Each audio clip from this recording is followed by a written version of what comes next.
大家晚上好啊！前几天看老王的直播，有一位觀眾來信，標題是催眠師手記。我聽的過程當中就覺得是非常震驚，整個聽下來我就腦子都是懵的，感覺槽點太多了。這個我覺得王教主念這個信啊，他可能第一個他對中醫不是特別熟悉，第二個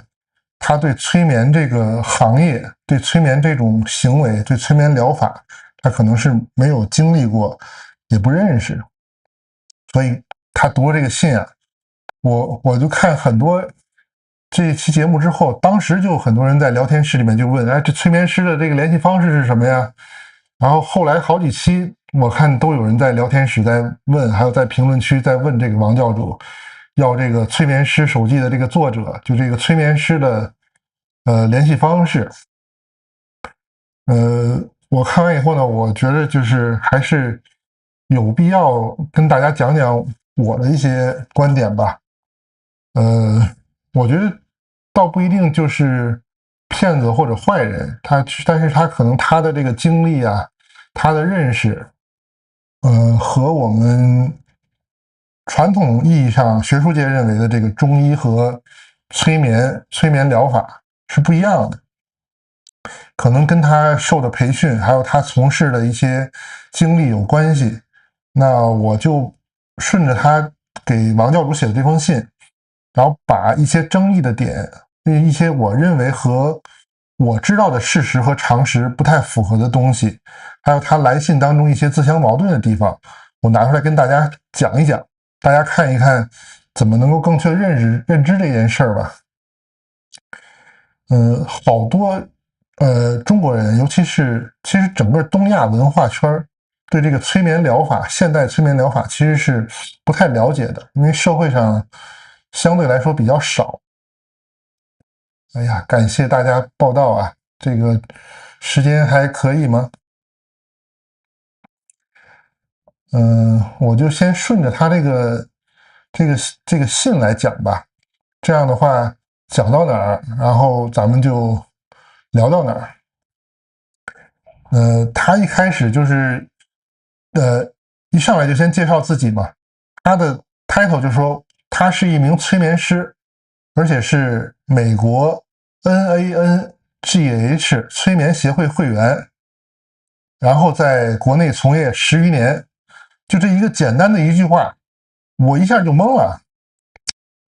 因為我為什麼會對他這個信反應這麼大呢？因為我就是中醫啊，這個大家都知道，我在國內大學就學的中醫專業，針灸推拿專業，然後我也考了國內的執業醫師，然後我也在國內工作過，然後來了加拿大之後，我也考了加拿大的注冊針灸師、注冊中醫師。實際上我也學過催眠療法，不管是現代催眠療法，我系統學過，然後傳統的禪宗的一些，就是類似於現代催眠的一些傳統的修心的一些技術，我也學過，也有應用，然後也有給別人治療的經驗，也有自己被催眠、被治療的經驗，所以我就對他这個就非常的疑惑，他講的東西和現實偏差的有點太多了。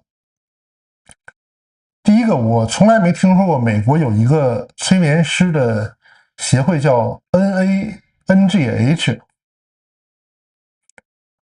相反呢，就是美國是什麼協會呢？美國有2個大的協會啊，或者說其實是有很多協會。我當時還怕我搞錯了，所以我又專門去查來着。查的結果呢，就是也還是和我認識的是一樣的，就沒有這麼一個協會。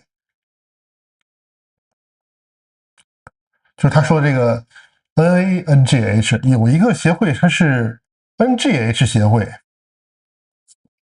另外一個協會是這個 NGH 協會叫美國國家催眠師工會。這個呢其實是一個商業的協會，一會兒我們再詳細說啊。主流的還有心理學界具有權威性的这個協會呢，叫 ASCH， 是美國臨床催眠協會。ASCH 呢，這個協會它要求是非常嚴格的，它是僅限臨床醫師或者是有心理學博士、碩士學位人才可以加入的。但是我看後面那個《催眠師手記》這個作者他講的內容，他應該是沒有資格參加這個協會的。那他 NJH 協會又和他說這個 NJH 又不是一個協會啊。後來我又查到廖岳鵬的信息，因為他信裡面也提到廖岳鵬了嘛。廖岳鵬他是有一個叫 NGH 協會亞洲分會，他自稱是會長。但是這個 NGH 是什麼協會呢？它是一個商業推廣協會，它是不做這種催眠臨床治療的，就不把催眠療法當做一個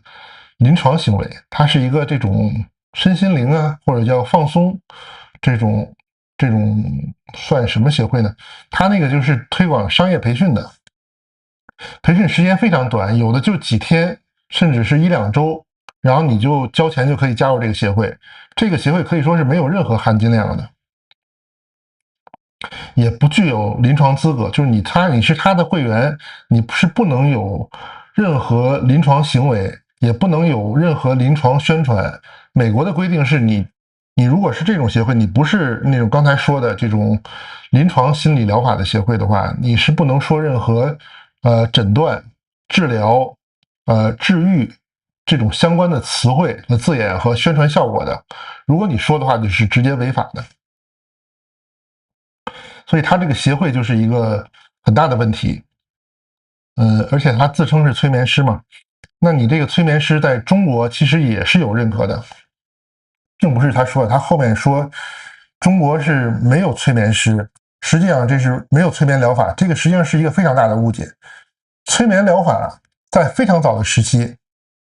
就是清朝末年，第一位引入的是梁启超。梁启超在大量的這種新民主啊，就是新文化倡导的這種期刊裡面，就大力推廣催眠術，而且是有一批人就跟梁啟超一起推廣催眠療法。而且很早就進入中國之後，他就用，因為當時的這個梁啟超啊，他是認為催眠療法是可以改善人的心智，可以讓靈魂和靈魂之間對話，所以他要把這種舊的文化，改新、革新，变成這種新文化運動嘛，所以他就認為催眠療法是一個很好的方法，然後進行了大力的推廣。但是推廣的過程中呢，就是出現很大的偏差。首先，催眠這個翻譯呢，是日本翻譯啊，就是以前中國雖然禪宗啊，還有一些其他的道教，還有儒教，它有類似的儀軌、類似的方式和技術，但是它沒有催眠療法這種說法。西方也是在19世紀才逐漸的改良的。然後日本學者在翻譯的時候呢，他就是用了中文的这个催促睡眠，就是快速进入睡眠狀態這樣一種意思來叫做催眠。但是這個就和催眠療法本身的意思其實是完全的，不能說完全吧，只能說是有一定的偏差。然後進一步呢，他在這種梁啟超啊，還有在日本的一些這種催眠療法的推廣宣傳的過程當中呢，又出現了偏差，導致現在很多的日本人、中國人，還有東亞的一些文化圈的人，一提起催眠療法，就會有很多負面的印象，有很多這種錯誤的認知。好多人都說，哎，我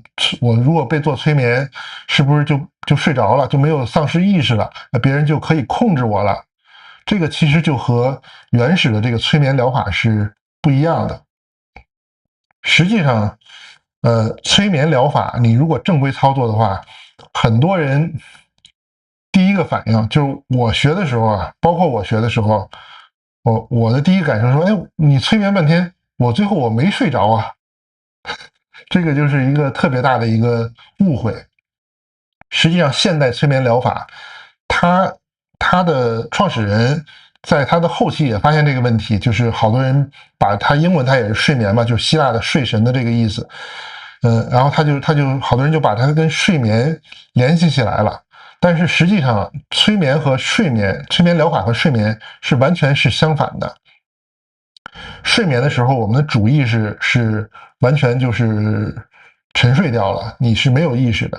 啊，當然清明夢除外啊，那個就不能叫傳統說的睡眠了。然後催眠呢，實際上它是要求專注，你的顯意識是一直在的，一直要全程參與，而且要高度的專注，而且是要接受這種催眠師的暗示啊，然後根據他的這種互動，才能夠完成這個催眠療法。所以西方的這個現代催眠的這種創始人，他後期呢就希望把這個催眠這個英文單詞呢換成另一個單詞，叫做單念，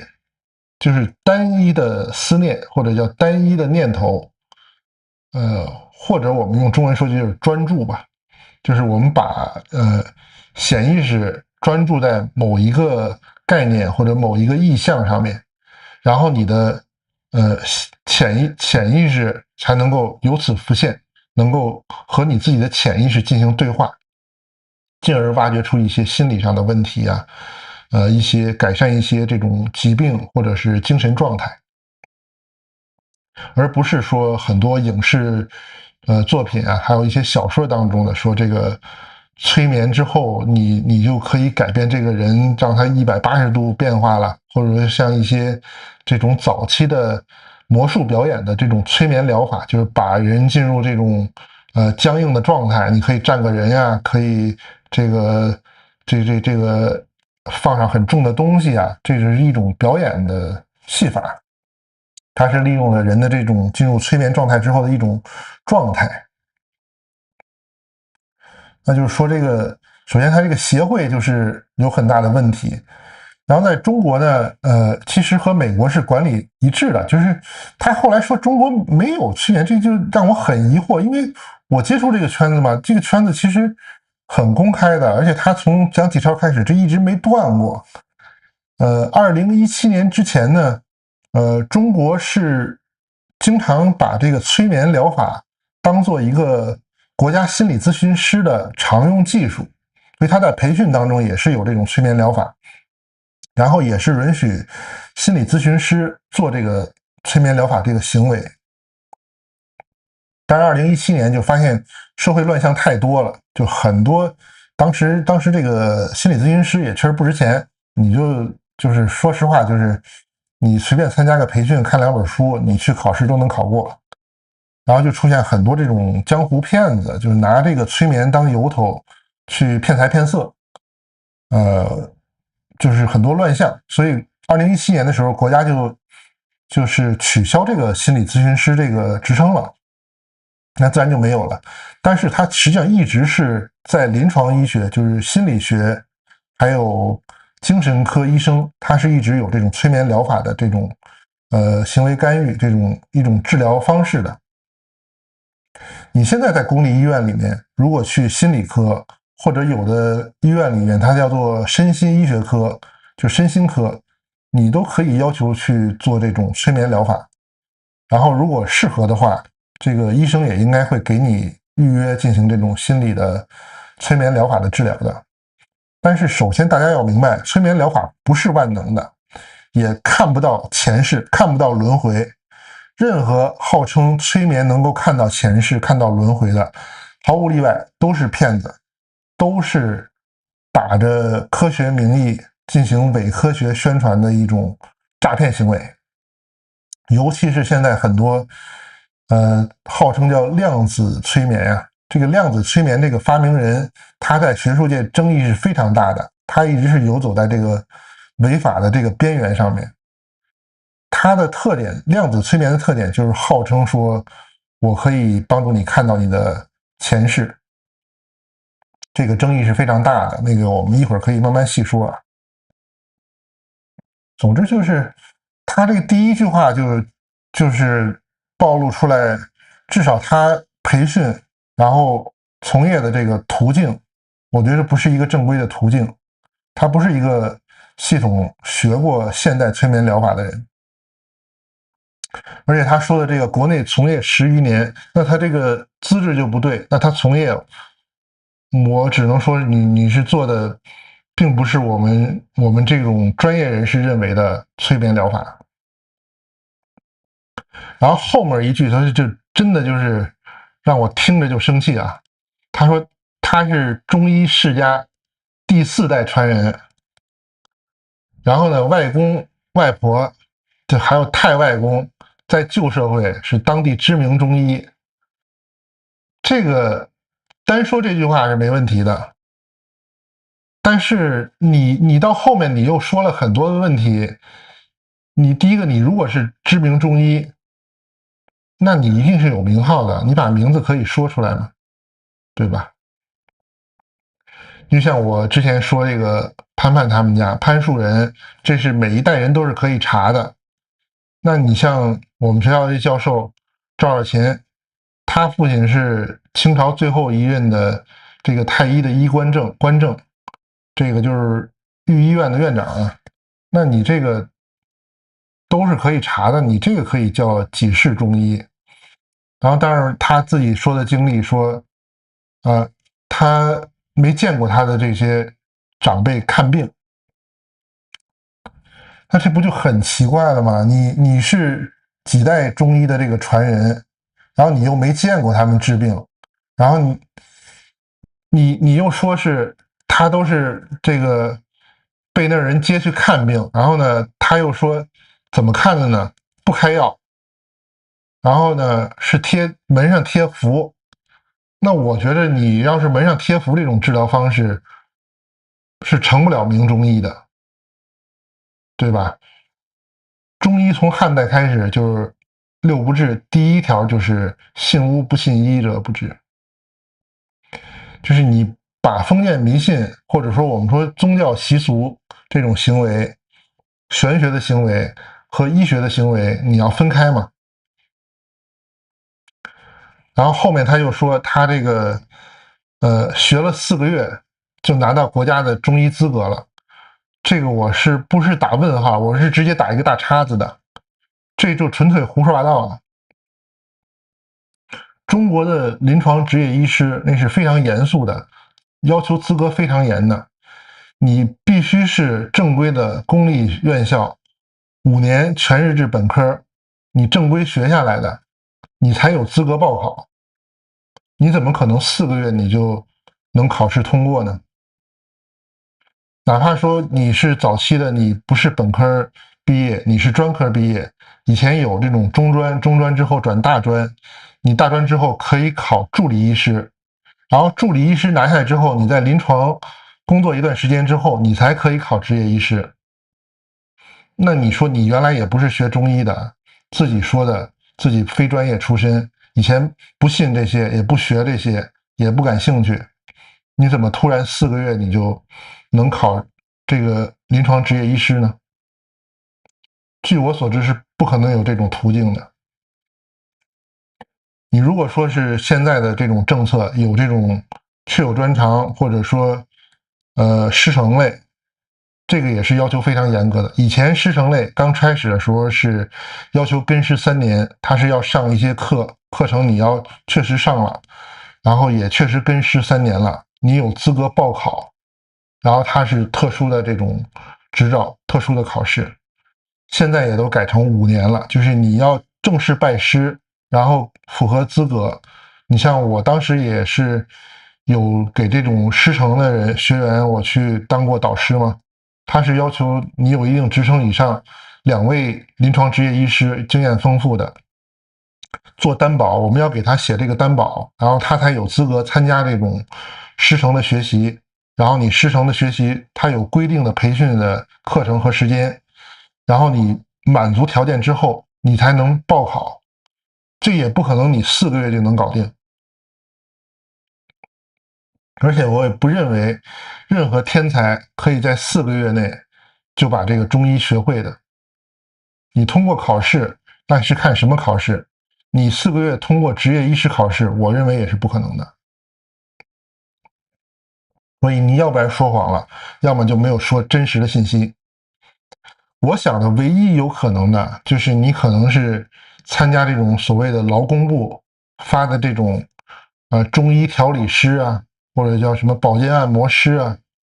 這種，那你參加個把月的培訓，然後你再備考，你就拿得了這個證。但是這個證你不能說自己是中醫的，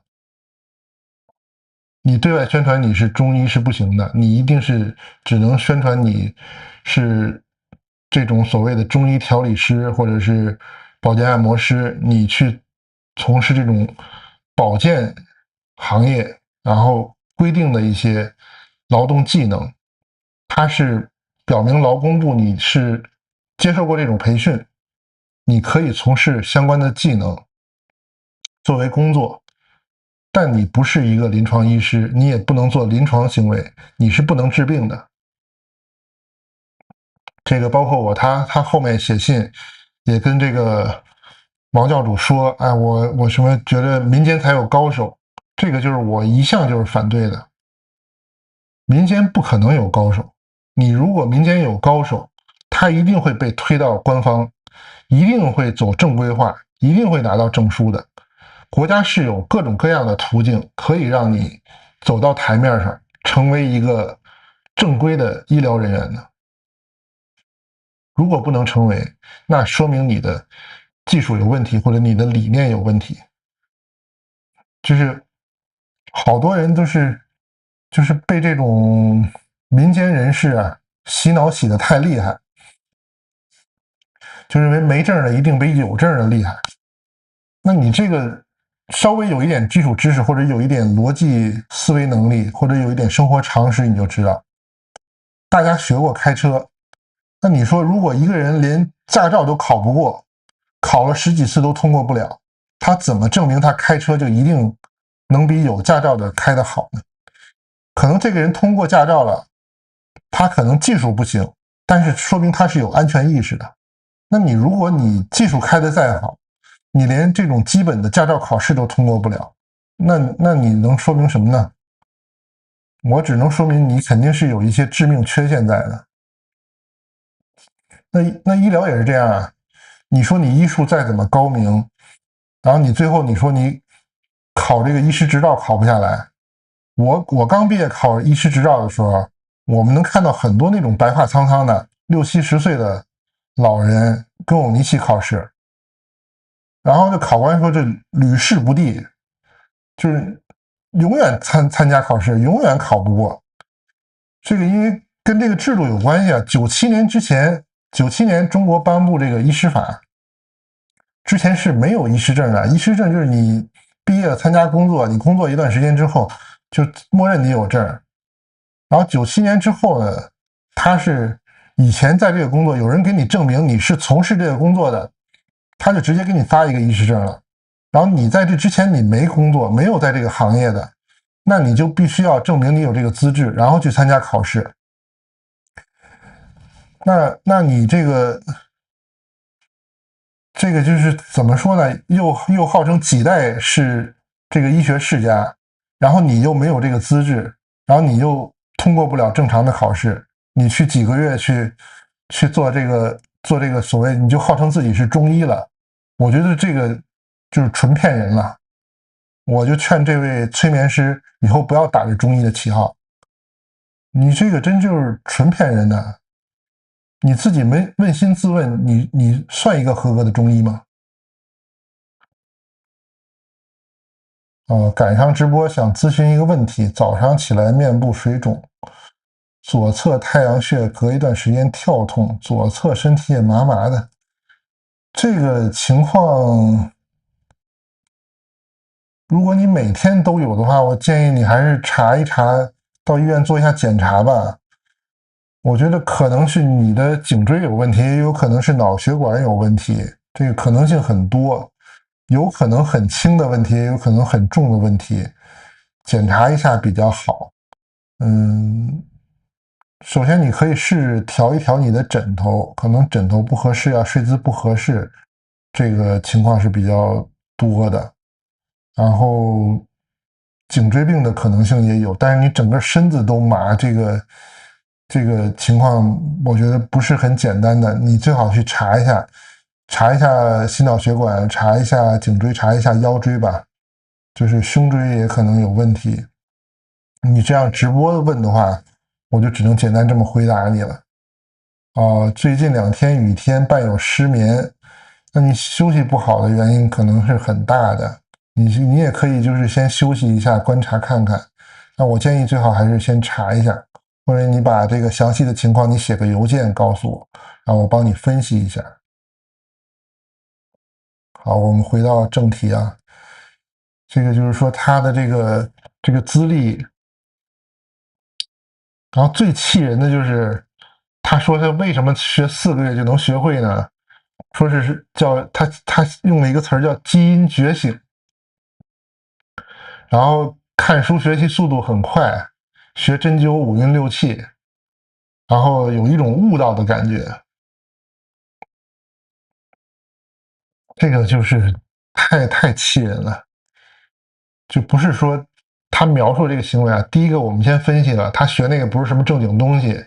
後面他也說了，他學習主要是看這個倪海廈視頻。我首先在這兒就是立一個標誌啊，就是任何人看倪海廈視頻都不可能成為一個合格的中醫的，沒有人能夠通過看個視頻就能學會治病的，因為倪海廈的視頻他也不是往臨床醫生的方向去培養一個醫生。然後呢，至於這跟基因覺醒就完全沒關係啊。醫學技術，不管是中醫還是西醫，甚至說我們任何說的技能、知識，它都是通過書本、通過實踐操作來學習、來掌握的，不可能通過基因覺醒啊。這不是漫畫世界，《火影忍者》裡邊，這個有血輪眼，你有這個血跡界限，你是宇智波家的血脈，然后你有這個遺傳，你有可能開這個血輪眼。但是這個中醫不是這麼一回事啊，這個中醫技術不是血輪眼，你也不是活在火影世界裡面，你不會說基因覺醒你就開眼了，你也不會突然一夜之間就會中醫，這個不是神人夢獸啊，就是得腳踏實地，你練好基本功，把基礎理論弄明白，然後你有實踐操作，你才有可能成为一個合格的醫生。那你這個純粹胡說八道是不可能的。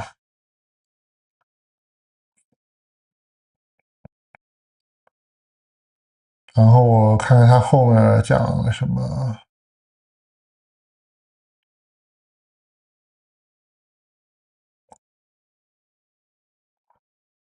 後面他就是又開始純粹胡說八道了。他說他就是每天只睡4-5個小時，然後大膽實踐，動車上2次救人，然後19年在雲南參加義診志願者。然後你這短短幾句話，就是我這就是吐槽的地方太多了。就第一個，你睡4-5個小時，只能說明你學習效率差呀。你這個東西，中醫也好，數學也好，任何學科都是，你用老王的話說，就是你得算力得夠。你算力夠，你學起來是很輕鬆的。我學中醫，我沒吃過這種苦，什麼只睡4-5個小時，你書看一遍，你看懂了就可以了。你幹嘛？你只睡4-5個小時，你要幹什麼？你熬着嗎？熬鹰嗎？這個不是靠吃苦來學的。你數學題你會做就是會做，不會做就是不會做。中醫的理論你看懂了就是看懂了，你沒看懂，你看10遍看100遍你也看不懂。然後大膽實踐，動車上救人。我不知道你是救的什麼情況啊？我是也在動車上救過人，急診參加過急診。那動車上大喇叭一廣播說這兒有病人發病了，有沒有這個醫生過去來急救一下？這個是有通知，那你作為醫生，你肯定就過去了。飛機上我也救過人，地鐵上也救過人，大街上我也救過人。然後反正我去救人的時候，我作為一個職業醫師，我第一個就是考慮的是安全性。我到了以后，我是先表明身份，我是一名执业医師，然后我是什么什么科的，这个病人是什么情況，我们看看。通常动車上不会只有一个医生的，我反正幾次在動車上碰到這種情況，呼啦啦至少來4、5個，各科的醫生都有，出差的、旅遊的、開會的，然後都是大家一起商量一下，先找證人，就是證明我們確實是醫生，不是騙子，不是假的，然後其次看一下病情，做一下初步判斷，然後誰最有把握誰上，保證安全是第一的。那你要說是你只是說喇叭廣播你過去了，過去以後圍觀一下你就算參與搶救了，還是說你是一個主要搶救人，這個差別可是很大的。你比如我在這個動車上碰到過這種肝硬化晚期，就是已經沒有治療，突然就昏迷的病人，那我不敢上手的，就實話實說。來了以後，當時來了4、5個醫生，有中醫有西醫，然後我們一看這情況，誰都不敢動手，就是直接說你現在有生命危險，你這趕緊盡快聯繫盡快醫院，停車趕緊送到醫院去，就是這麼情況。你沒有搶救餘地，你設備不支持，場地不支持，又擔着風險，那就是你搶救半天，你不一定能解決問題，反而是擔風險，病人也擔風險，醫生也擔風險。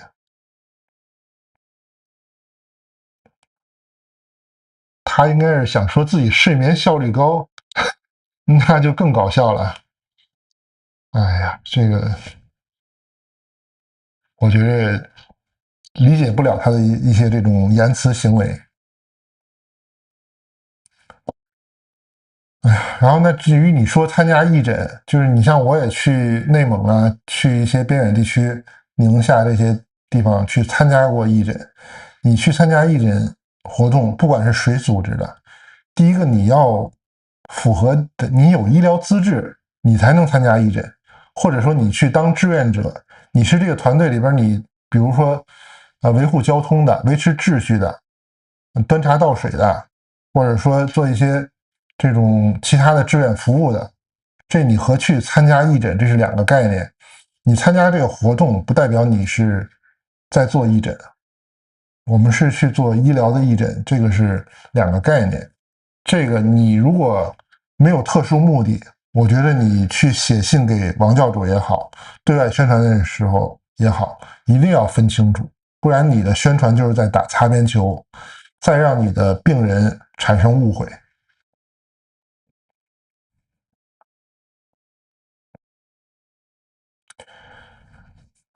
然後他就談到這個他的這個催眠經歷，然後他這不是說了自己又學了中醫，又學了催眠，然後又這個義診又什麼，然後他就說他發現催眠治療和《黃帝內經》講的這個情志治病是相通的，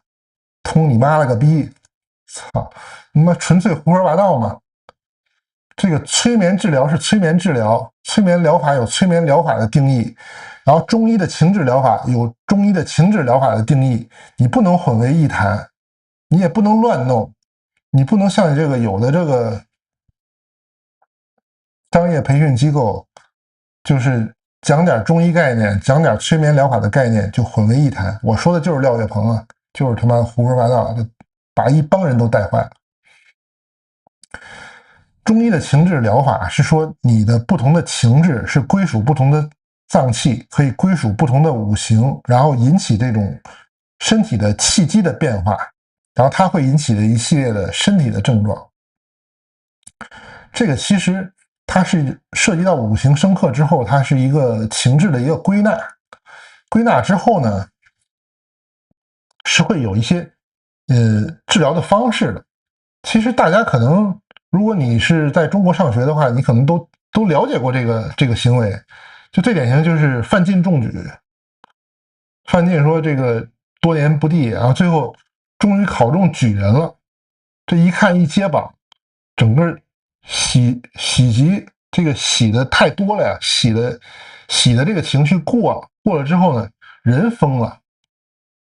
瘋了那怎麼辦呢？他就是原著就描述的就是他这個老丈人不是杀豬的嘛，不知道他真的进去了，以為他是失心瘋了，直接上去一巴掌給拍醒了。這范进平常不是本身就怕他這老丈人，在這一巴掌直接就拍醒了。這个其實就是用的中醫的典型的情志療法，叫情志相勝，就是這個恐，就是他這一巴掌一下一打，然後這個就是恐懼嘛，恐懼這種情志就勝這個喜的這個情志，心就是喜嘛，所以他這個是一個典型的情志療法的。還有什麼是這個情志療法呢？就是中醫的情志療法還有幾個典型的，我簡單介紹一下。第一個叫做移情，移情呢，其實用現代話說就是轉移注意力，就是讓病人呢參與這種他喜歡的琴棋書畫呀、種花啊、養魚啊，或者是旅遊啊、社交，然後這種就是各種各樣的這種高雅生活，或者你唱歌跳舞也行，這就是轉移你的注意力，然後呢，把你這個心理的這種指向性的這種過度的情志得到一個疏導。這叫移情。還有呢，就是叫認知重塑，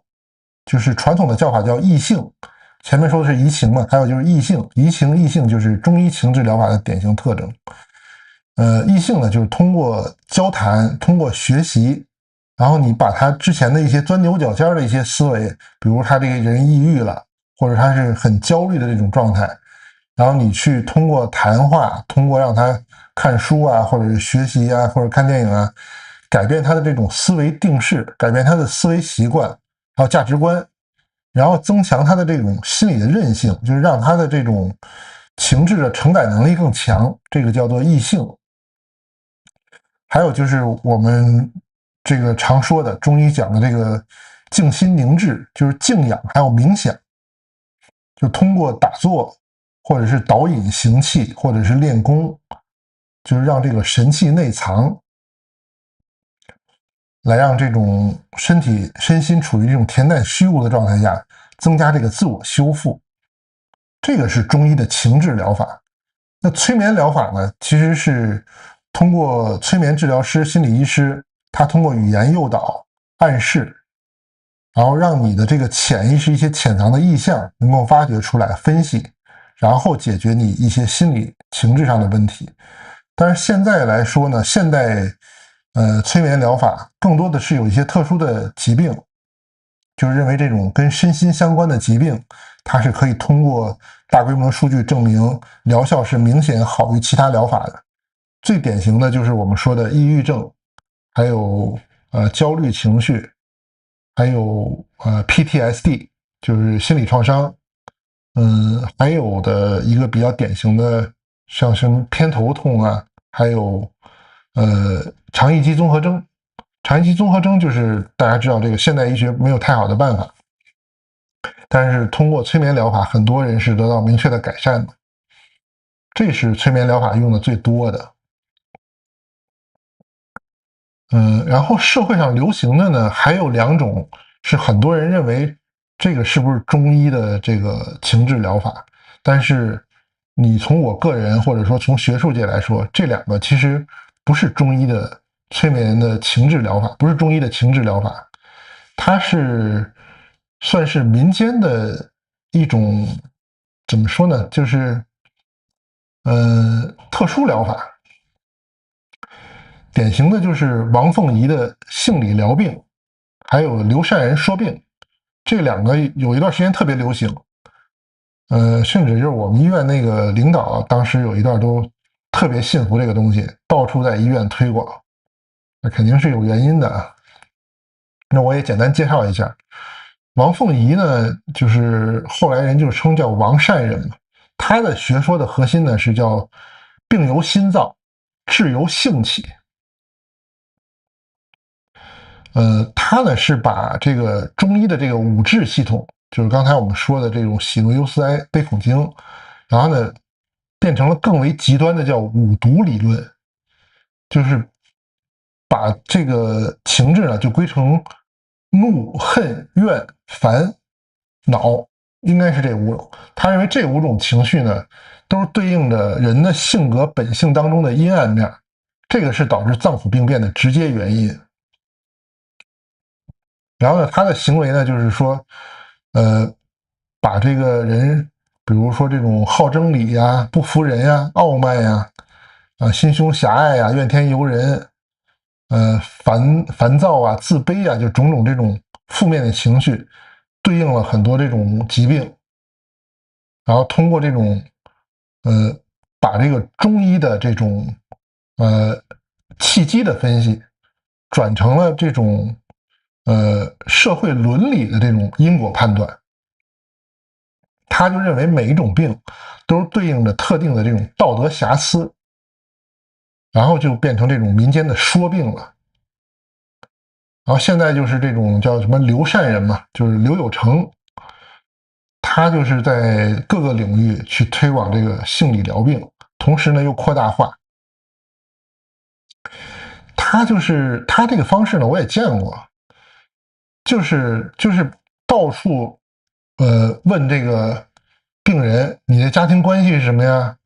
然後你這個病呢，就是因為公婆不孝順呀，對丈夫不順服，然後太吝嗇呀，或者說就是你身上毛病，你性格的缺陷，然後你種種這種道德的標籤，然後怎麼治呢？就是讓你強制性的在這種公共場合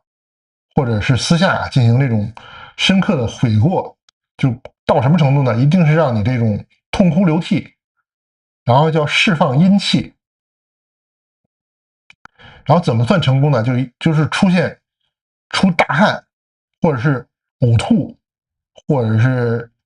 排泄，就是種種生理反應，就是解釋出排毒嘛，排出病邪。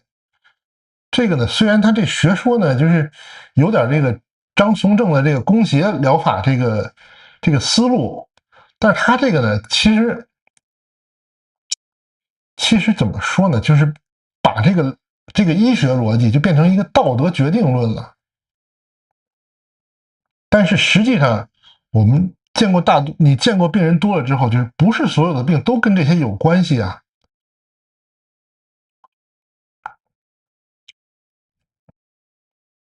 這個其實就是怎麼說呢？它是和這個心理學和這個社會學有很大的原因，就是抓住了一些，尤其是像農村地區啊，或者文化程度不高的人，你跟他講這個醫理啊，講這個醫學原理，他理解不了。反而你給他說你得這個病是因為頂撞了公婆呀，或者因為你這個不服從丈夫呀，或者是就是比如說你這個老婆就是老是說自己這個老公掙錢掙得多也沒什麼了不起啊，我在家怎麼多辛苦啊，就是你出現這種就我們叫牛角尖了嘛，就容易出現一些這種問題，心理問題或者身體上的問題。然後他這個說病呢，就是把這個無限放大啊，所以我看後面他就是這個催眠師呢，他其實就是應該是也是受這個王鳳儀和劉善人的這個性理說病的這個學說和實踐影響，他就把很多東西就歸結為這種倫理關係和家庭關係的問題了。這個就是我去學的時候呢，就有一個特別有意思的事兒，就是我們去學吧，然後學完之後要做這種案例分析，然後有一個我們一塊的同學吧，他就是特別愛發言，然後第一個案例分析，啊，一個同學就舉了自己的例子，說我自己有什麼什麼病，然後大家幫我分析一下這個是什麼心理原因啊，然後這個同學就起來就說，哎，我分析呢，你這個就是原生家庭的問題。你小的時候是不是留守兒童，然後這個很孤單呀，各種負面情緒，就一說了半個小時，然後大家一聽好像是有那麼一點道理，然後就問這個前面這個案例這個同學，就說你覺得是這樣嗎？然後結果他想了半天，他說不對呀，我不是留守兒童啊。然後那個分析那同學就不幹了。他說你仔細想想，你肯定是有一段时间跟父母分開的。然后最後就是深入挖掘，最后说那好吧，我这个小学的时候有一次暑假，这个父母出去玩，把我放在这个親戚家裡了，這算不算呢？啊，算，這肯定得算。然後說那也不對啊，你說這是負面情緒啊。我去這個親戚家，父母不管着我，我那個暑假過得特別開心。然後這個就對不上了嘛，對不上了，那我們就算一個案例分析失敗了。然後我們就換了一個同學，那個同學他說，哎，我有什麼問題，大家幫我分析一下。然後這個同學又起來了，他說你就是原生家庭的問題，你是不是小時候是留守兒童？然後你小時候怎麼跟父母分離啊，多痛苦啊，然後各種不順啊，最後映射到你現在出現這個問題。然後那個同學也懵了，他說不是啊，我這個從小的家庭很幸福啊。然後我們一聽就覺得不對了，然後我們就問這個同學，你為什麼什麼情況你都分析成這個原生家庭問題，都是留守兒童問題？你自己是不是有這個問題？然後我們這麼一問，這個同學馬上就痛哭流涕，然後說：“哎呀，我就是一個留守兒童，然後我從小就跟父母分離，怎麼樣。”所以說他自己有這個問題，所以他看什麼都覺得都是這個問題，但實際上並不是這樣。那你像說這個性理說病，然後把這個所有的心理問題，所有的這個病，生理的問題的病，都歸結到這個倫理，歸結到道德，這個就是有點過於極端了，並不符合實際情況的。然後呢，這個催眠師他把很多的問題也歸結於說這個父母啊、家庭長輩、倫理關係、這個道德問題，你這個就不符合催眠療法的這個理論和實踐的。具體怎麼不符合呢？我們就逐漸分析啊。第一個他講了一個什麼呢？我找一找啊。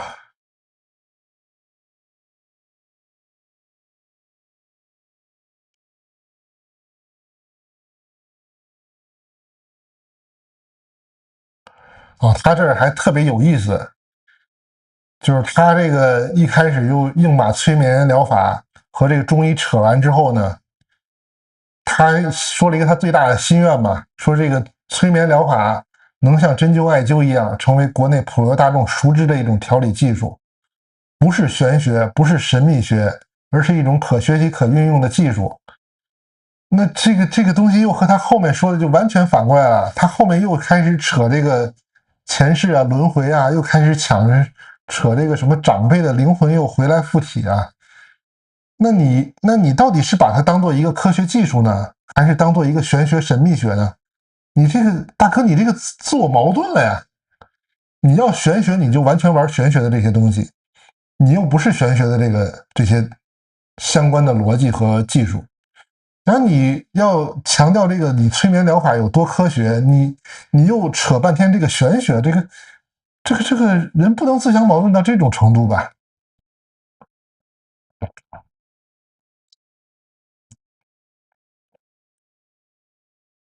哎呀，又說什麼這個正規的行業協會能被醫療，他期待中國的催眠事業能像西方國家一樣，有正規的行業協會能被醫院衛健委認可。你大哥，你到醫院去跑一跑，你上衛健委這個網站，你看一看公文，這個中國的這種對催眠療法的管理和西方國家是一樣的，美國也好，英國也好，都是認為是醫療行為，就是你得有臨床醫師的資格，或者你有心理學博士學位，然後你又學了這種正規的催眠療法，你才可以做這個事兒。中國也是一樣的，中國的精神科醫生，然後臨床醫生，他學了催眠療法以後，他都可以做的。然後也有正規的行業協會，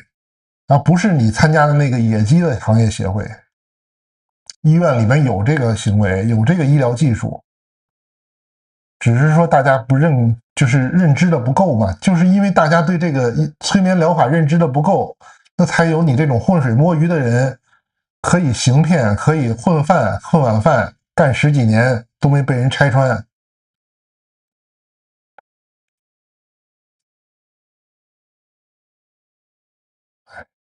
然後他就講他的一個什麼十幾年前就認識他的一個女客人，這個就是我發現一个不知道是不是規律啊，就是你像我稱呼我的病人，我都是叫病人，我從來不稱病人為客人。但是像美容院呀，然後像這個搞這個盲人按摩呀，還有這個 SPA 呀，他們就很少管這個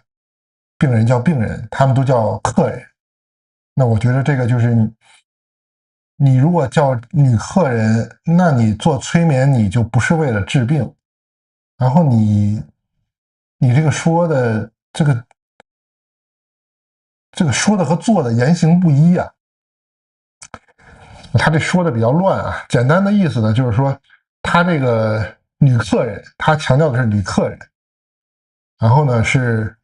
這個體檢，單位體檢查出子宮肌瘤了，然後呢他催眠一次，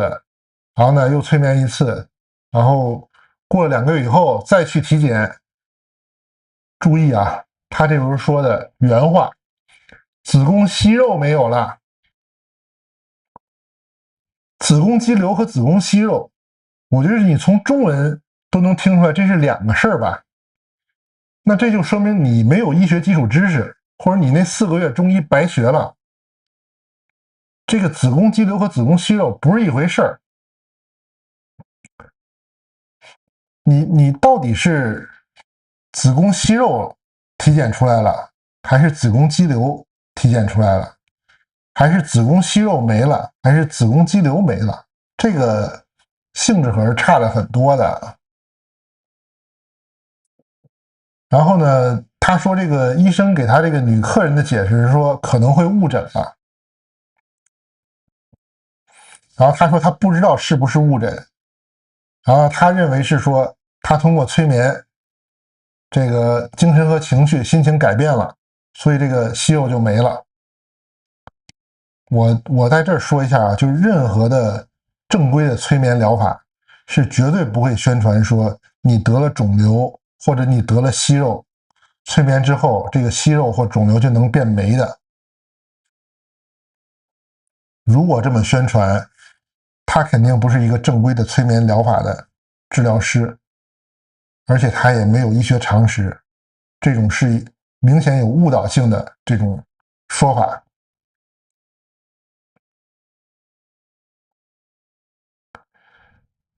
其次呢，就是說他說催眠過程當中呢，是讓這位女士啊回到子宮當中了，是廣東那邊，因為家庭重男輕女，思想比較重，然後他父親呢是生意人，大男子主義，對妻子缺少關愛和理解，然後他在催眠過程當中呢，回到母親的子宮，能夠清晰地感受到母親的情緒，然後委屈啊、悲傷、憤怒交織在一起，然後又有家族這種壓力，然後就傳遞到他這個肚子裡了。這個說明什麼呢？這個就說明他這個就是完全是一個不合格的一個催眠療法，而且他對醫學常識是沒有認知的。就是胎兒他能不能感受到母親的情緒呢？他是能夠感受到的，但是胎兒的那個大腦他是不能感知到你這個家庭重男輕女思想，然後父親是個生意人，大男子主義，對妻子缺少關愛，這麼細節的想法的。他只能感受到高興、快樂、悲傷、緊張，這個是會有影響他的內分泌的。原生家庭背了所有的鍋，哎呀，這個真的是武志紅就是特別典型嘛。武志紅他分析所有的人都是原生家庭，所以我覺得武志紅應該是原生家庭有問題。這個特別有意思啊，就是你真的是正規醫科院校出來的這個精神科醫生、心理醫生，他其實是不太講這個東西的啊，他反而更多的是關注這個病人的狀況，然後改善現狀、改善他的心理問題為主啊，反而是你像武志紅那種北大畢業的，然後廖月鵬是台大哲學系畢業的，這都是沒學過醫的，然後就特別喜歡找这個原生家庭啊，然後这個童年創傷啊，什麼前世記憶啊，輪迴的這種印記啊，就是特別喜歡搞這種東西，就是我們就說沒有醫學嚴謹性，沒有學術嚴謹性，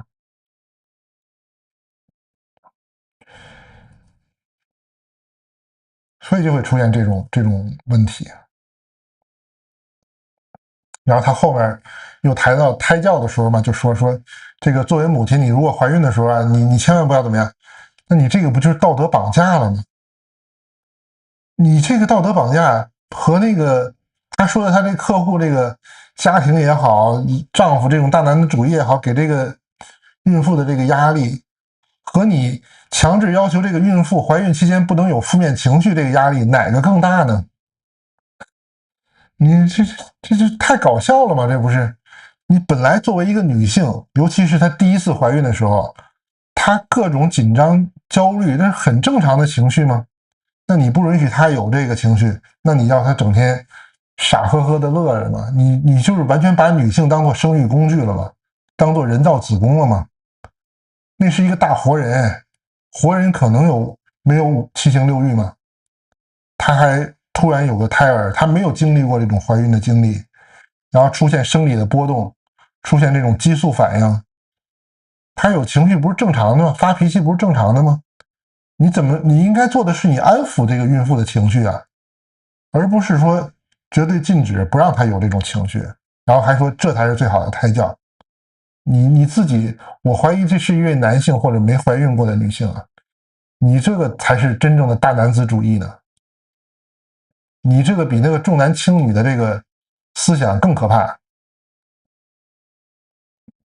你就不配給人做這種催眠師，給人處理心理問題，因為你沒有這個修養。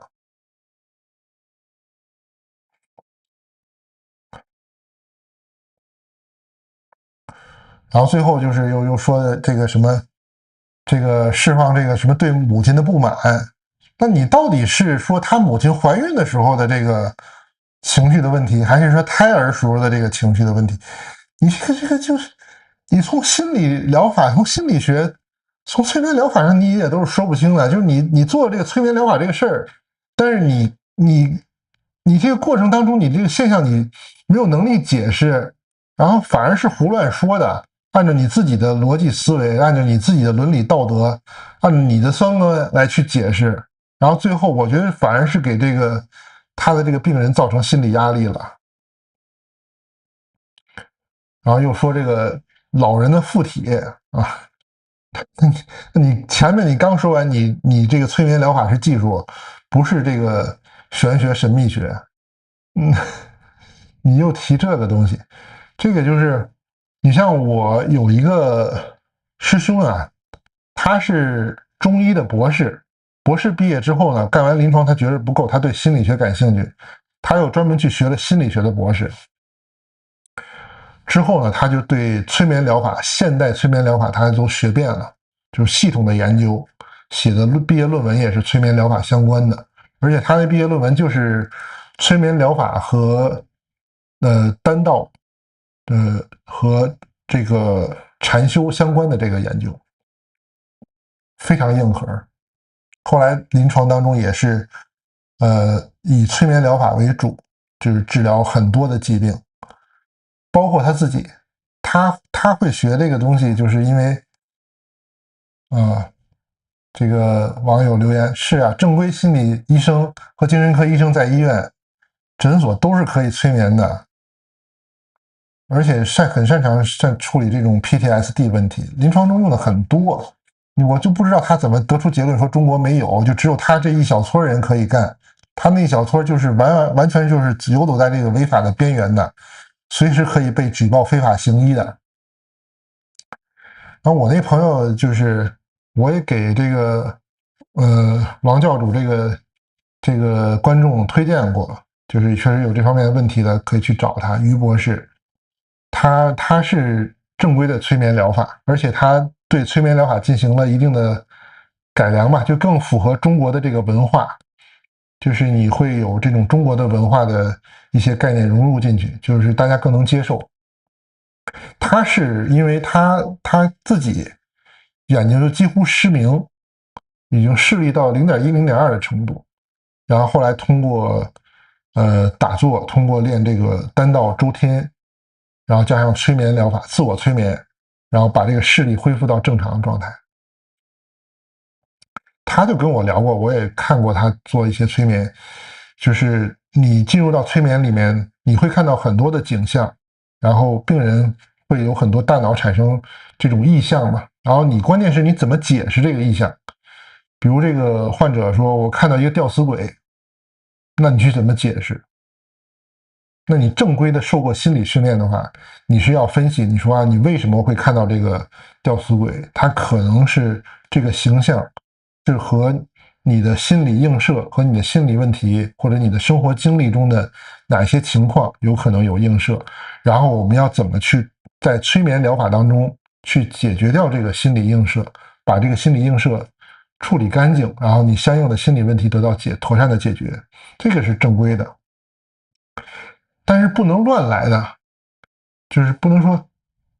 你這個病人催眠以后說你看到什麼啊？我看到一朵花，然后上來就很篤定，你這朵花就是你前世摘過的一朵花。那病人要說我看到了一坨屎，你也說這是你前世踩過的一坨屎嗎？你這個就你要有依據啊，你怎麼證明他這個前世是前世呢？我就是看那個書，就是分析美國的這個醫生做這個實驗，就是哎，怎麼最近很多病人催眠以後都是看到自己的前世是埃及的一個這個國王啊、豔後啊什麼的，然後覺得好蹊蹺啊，然後看到這個場景呢，這個好像和博物館的這個不太一樣，然後去了電影院，突然恍然大悟。當時這個好萊塢的這個埃及豔後正在熱播，病人看了這個埃及豔後之後，把電影場景的一些畫面啊、一些情節、一些這種背景，就映射到他的這個催眠裡面的潛意識當中了。然後真正你能在催眠當中看到前世記憶的，其實是極少數，而且是很難辨別出來你是不是真的是前世啊，還是你的這個輪迴的記憶。我之前也做視頻也講過這個問題。然後那個最有意思的就是我跟於博士聊天，他就講過一個案例，他就講那個有一個上海的大學教授，然後跟他說哎，我不行，我這個焦慮的不行，整天失眠啊，心臟疼，就感覺心臟要爆了，然後去醫院檢查，你心臟各項指標又都正常，你幫我催眠療法看一下到底什麼問題吧。然後這於博士就給這個大學教授就催眠嘛，催眠剛進去呢就很詭異。這個大學教授說你到什麼場景？他說我到了一個好像是地下鐵的這個地鐵裡面的一個站的場景。那你描述一下這個場景吧。這個場景是某某站，哎，這就是上海的一個地鐵站呀。那你這個場景當中看到什麼呢？他說有一個女士在等車，然後那你描述一下這個女士大概是什麼樣子呢？他說身高1.65米，體重50公斤，戴一個圓形的眼鏡，長髮到肩膀這裡，然後瓜子臉，髮型是什麼呀？戴着什麼髮卡，然後穿的什麼衣服，描述的非常詳細。然後於博士就是給他做催眠療法嘛，直接啪一巴掌拍醒，大哥，你不要做催眠療法了，這個事兒已經很清楚了，你認識這個女士吧？最後直接聊開了嘛，就是這個描述的這麼清晰的特徵很明確的身高體重3維都能報出來的這個女士，就是這個大學教授的一個學生，然後潛規則了，這個女學生懷孕，就跟這個教授要這個名分嘛。那這個教授肯定是名分是不能給的，所以就出現了失眠啊、焦慮啊，心臟不舒服的症狀。解決方法也很簡单啊，不是說你去做個法事啊，或者說做多少次催眠能解決的，就是上海一套房，然後幾百萬打個胎，一切解決。我們不鼓勵這個行為啊，但是如果你在催眠的過程當中，你出現這種情形，你得清楚的知道，這麼清晰的描述，這個就在身邊找一找就可以了。跟你的前世沒關係，不是你的前世的女士，你的前世上海还沒有地鐵呢，也不是什麼玄學的啊，什麼阴间的某個人找過來了，這個就是你身邊的人，然後就是你這個心理問題，然後你的心病能通過现實解決，不需要通過催眠解決。這就是講到他這個案例啊，哎呀，後面又講這個案例就更離譜了。這個我觉得大家稍微有點醫學常識，聽了這個案例就直接就給他打上騙子就完了。他講的這個案例2呢，就是脖子僵硬的高二男生，這個我都不想复述了。他這個就一說我就觉得匪夷所思。他說这個男生的問題呢是脊髓炎，症狀呢是脖子非常僵硬，不能動，很疼。哎呀，然後他就暴露了他這個醫學常識，我不說是零吧，我覺得他是醫學常識是負數。就首先呢，脊髓炎不是不治之症啊，而且他就完全是把脊髓炎搞錯這個病了。我覺得要不是他搞錯這個病名了，要不然就是他這個為了誇張，他就去找了一個他認為很恐怖的一個病。脊髓炎呢，是指說脊髓裡面因為感染或者特殊的原因，它出现这种炎症，出现这种脊髓水腫。症狀呢，不是說他說的這個脖子僵硬不能動，是你脊髓某個階段有炎症的時候，這個階段以下都沒感覺，就是我們俗稱的癱瘓。這樣的人是不能正常上學的，也不會尋求你的催眠治療。而且現代醫學也好，中醫也好，都是有很明確、很簡單的方法就可以處理脊髓炎的。你急性期規範治療、明確診斷、規範治療都是可以治好的。不是不治之症。而且也不是什麼脖子不能動、脖子疼，脖子疼就是頸椎病，你不是什麼脊髓炎啊，脊髓炎比那個頸椎病嚴重的多。典型的就是二便失禁，就是大小便失禁，然後這個階段以下的感覺缺失，就完全沒感覺，甚至是不能動的。這種俗稱是癱瘓啊。哎，然後呢，他說這個男孩的這個家長還做了法事了，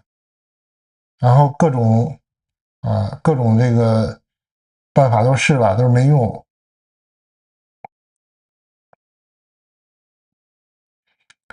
然後他處理了這個情況之後，催眠3次，第2次來的時候，這個孩子就告訴他脊髓炎好了，脖子可以自由了。這個我就是怎麼說呢？就是你比如說這個孩子真的是學習壓力比較大，你去給他做正規的催眠療法，或者你做這種不正規的催眠療法，你讓他躺在床上好好休息一下，他這個脖子僵硬都能改善。那你如果是脊髓炎，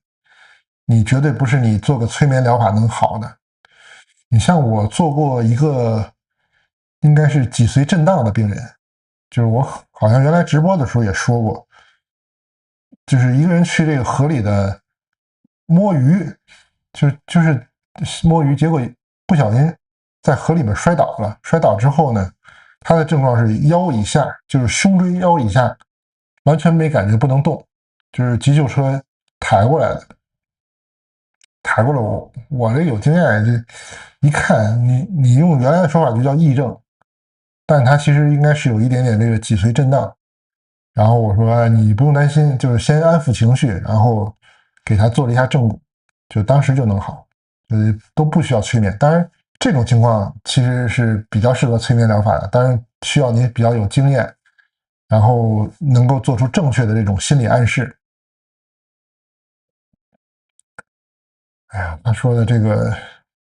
就完全是胡說八道。然後再講到他說這個胎教的這個他說那個胎教就是另外一種精神壓力，就更不合適了。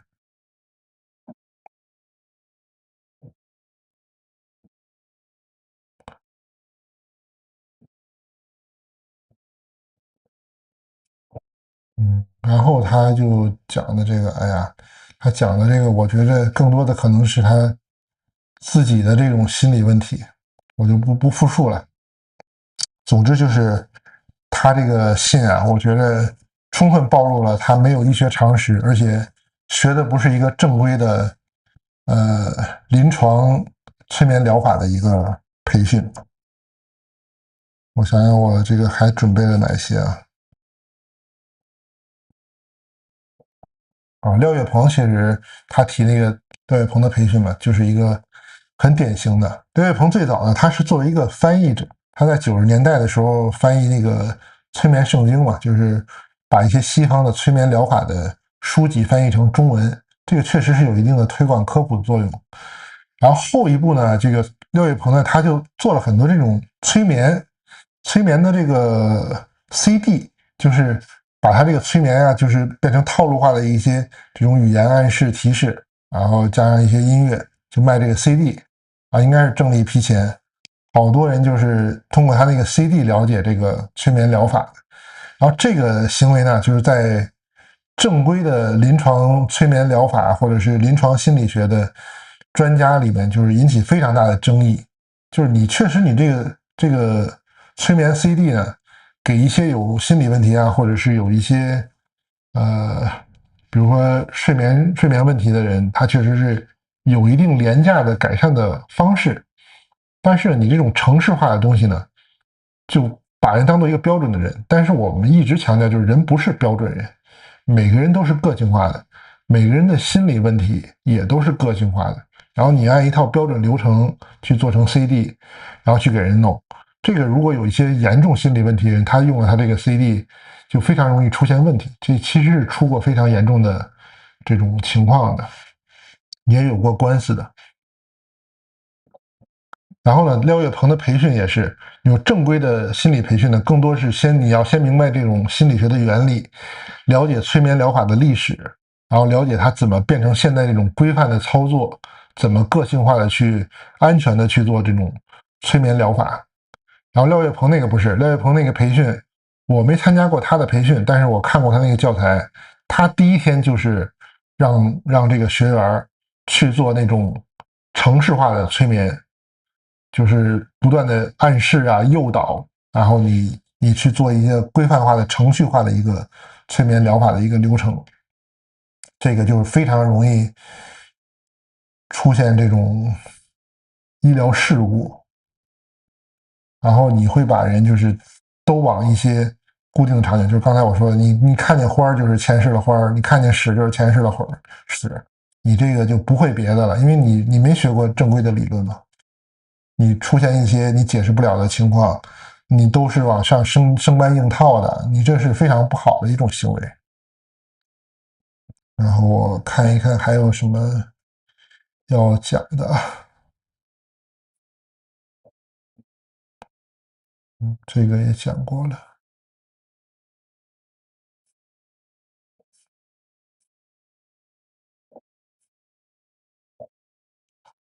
講一下這個叫量子催眠啊。量子催眠的這個創始人呢叫多洛雷斯·坎農，它呢就是網絡上特別有這種誤導性的偽科學流派之一。它這個量子催眠呀，跟量子物理沒有任何關係。它這就是把这個前沿科学的这个術語名詞當做它這個理論的背書了，這就是典型的一個偽科學心理黑話。它的核心宣稱就是包括你催眠，我能讓你訪問前世，或者是我能讓你跟這個高我溝通，然後你能跟這個外星人對話。然後呢，它這種催眠就是叫什麼瞬間能夠治癒你的肉體上的這種物理疾病。然後如果他解釋不了呢，就比如你說，哎，我看到前世了，然後這前世呢，這個好多這個不合邏輯或者很匪夷所思的事情，就是你說，哎，我怎麼一個前世拿這個 iPad， 然後呢，他這個量子力學的怎麼解釋呢？就說你呀，你這個前世是一個平行宇宙，這個就是一個典型的話術啊。然後他就是量子催眠最誇張的宣傳，就是說他什麼能夠治癒癌症，能夠治癒 HIV， 而且能修復你這個受損的這種心瓣膜，這個就完全是違背醫學常識的。你做這種催眠療法，就非常容易導致患者你就放棄正規治療了嘛，那就肯定會出現嚴重的後果的。那怎麼識別呢？我就找了一些啊，就是只要宣稱這種過度神話的，說潛意識知道所有答案或者根本原因，這種都是這個騙人的。就是潛意識呢，是一系列的這種自動化的心理過程，它不是全知全能的。什麼有人跟你說什麼站樁就開悟，開悟就全知全能了，你馬上給他一個高數題，他算不出來。還有就是說那種什麼100%治癒啊，什麼神蹟啊，那種絕對都是忽悠的。就是所有的療法，中醫也好，西醫也好，催眠療法也好，都是概率性的，任何嚴謹的人都不會使用100%的。然後還有就是他宣傳的特別喜歡講個例，就是你看這個催眠師手記也是，就講，哎，我的一個客戶啊，我一個客戶的朋友介紹的，就是他說的都是個案的這種很感人的，這種其實就是很典型的，就你沒辦法排除這種幸存者偏差呀，還有這種安慰劑效應嘛。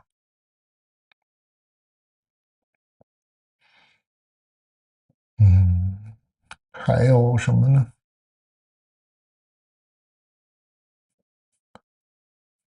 好像都說的差不多了。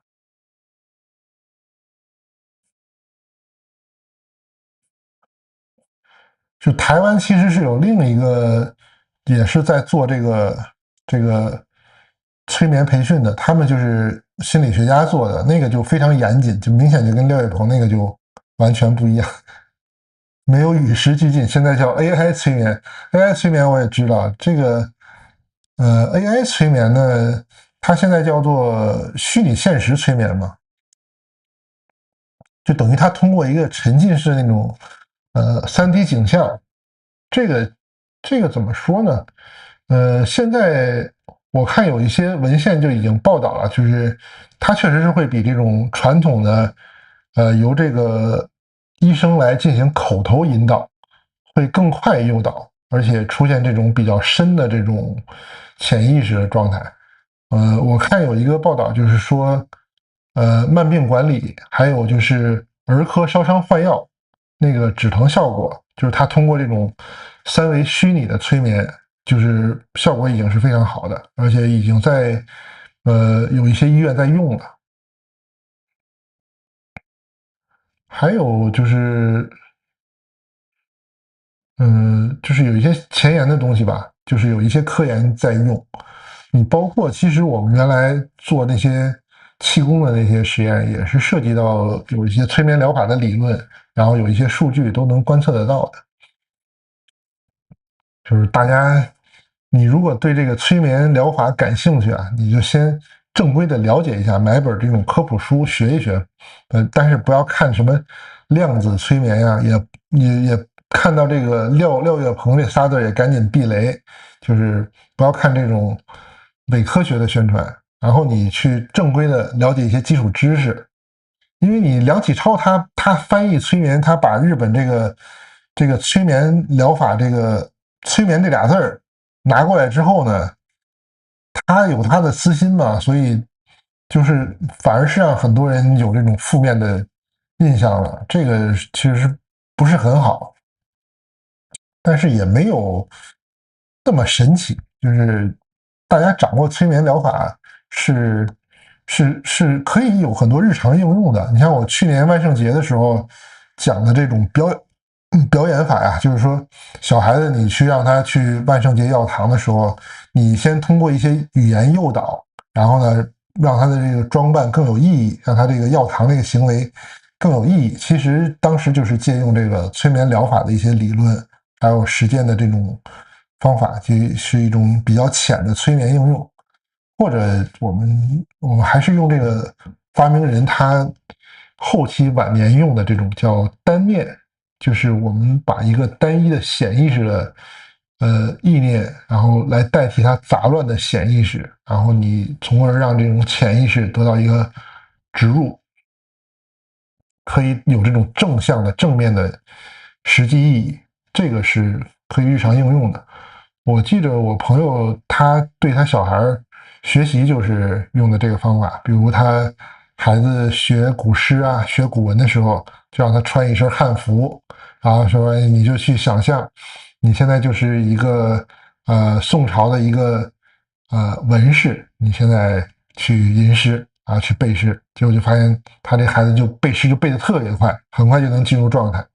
然後去學英語的時候呢，就是戴個小假髮，然後說你現在就是一個生活在英國的一個英國人，然後我們這個配合你你現在必須要說英文了，你不能說中文了，然後學語言也學得很快，這個就是大家日常生活中都是可以運用的就是傳統的修煉方法裡面就是觀想或者叫存想，就是其實是和現在這個催眠療法是用的同樣的原理。傳統如果你真的是認為自己這個附身啊，或者是有這種鬼啊、陰界的負能量、負面生物引領，傳統的宗教、道教、基督教、天主教或者是佛教，它也是有相應的儀軌，然後相應的方法來處理。其實也是有一部分的這種現代催眠療法裡面的理論，還有就是心理學的理論在應用到其中的，只是大家用的具體的方法、具體的話術是不一樣，但是效果其實是一樣的。這個我原來在出馬仙那期視頻裡面也提到一點，大家如果對催眠療法感興趣的話，我也可以專門做一期視頻，就是再詳細的介紹一下。但今天主要就是針對王教主他這個讀者這個觀眾來信，就是催眠師手記，就是我覺得這個催眠師手記在我的觀念、認知判斷來說的話，就是第一個他不是一個合格的中醫，第二個他也不是一個合格的催眠療法的使用者，這個應該算心理暗示吧？對，有一段時間日本就是把這個催眠療法就是直接翻譯成暗示，但是因為暗示本身在中文裡面它已經有這個詞了，所以它也有它的意義，然後你用了之後呢，就是又會引起其他的誤會，再加上之前這個催眠這個翻譯和概念呢就深入人心了，就現在就是大家還是用這個催眠療法的更多一點。但是如果真的感興趣，你要明白它的形式，然後還有它的這個邏輯和理論具體是什麼，並不是影視作品或者小說中描述的那些東西，沒有那麼神奇的效果，就是只是一些底層的心理學的應用，它確實對一些疾病有很好的效果，但並不是萬能的。那我們今天就先講這麼多吧，感謝大家捧場啊。好，那今天就先到這裡了，祝大家晚上開心，結束直播。